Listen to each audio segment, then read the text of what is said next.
আমি মুগ্ধ বিরাটকে দেখে। আমি একদমই ক্রিকেটের বা কোনো খেলার ভক্ত নই।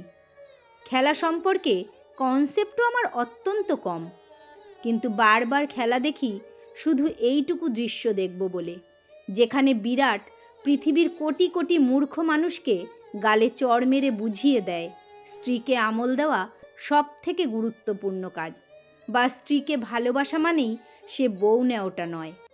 আর যদি বউয়ের নেওয়াটা হয়ে থাকে, বেশ করেছে। আরে বাবা, নিজের বউকে ভালোবেসেছে, তাকে নিয়ে গর্ব করেছে, লোকের বউ নিয়ে তো নয়। আমার ভালো লাগে সেই ছেলেদের যারা মেয়েদের অনুভূতি বোঝে, স্ত্রীকে গুরুত্ব দেয়, বা নিজের সব থেকে আনন্দের বা জিতে যাওয়ার কারণ হিসাবে স্ত্রীকেই একমাত্র কৃতিত্ব দেয়। একটা এত বড় প্লেয়ার পৃথিবীকে আঙুল তুলে দেখিয়ে দিচ্ছে কিভাবে বউকে সম্মান করতে হয়।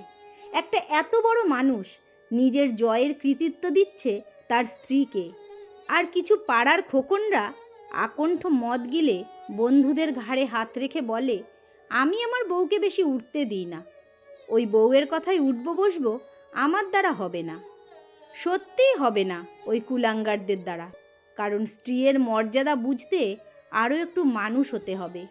ওটা হতে গেলে আরও 10টা বা 20টা জন্মের প্রয়োজন। এই তো সবে লেজটা বিলুপ্ত হয়েছে, মানুষ হওয়া অনেক বাকি। প্রকৃত পুরুষ নিজের স্ত্রীকে নিজের থেকে আলাদা দেখে না। তাদের কাছে নিজের জয় মানেই স্ত্রীর জয়, স্ত্রীর রাগ মানে তার রাগ, স্ত্রীর দুঃখ মানে তারও দুঃখ। স্ত্রী তার কাছে একটা উপহার সমান, যাকে সারা জীবন মর্যাদা, ভালোবাসা আর সম্মান দিয়ে আগলে রাখতে হয়। আর যারা স্ত্রীকে ভালোবাসা দেওয়াকে বউ নেওয়াটা বলে দাগিয়ে দেন, তাদের দোষ নেই, তারা এখনো মানুষ হতে পারেনি। শেষে একটা কথাই বলতে চাই, হ্যাটস অফ টু বিরাট। আমি মুগ্ধ, তুমি বারবার প্রমাণ করে দাও এই খিনদের ভিড়ে সত্যিই তুমি বিরাট।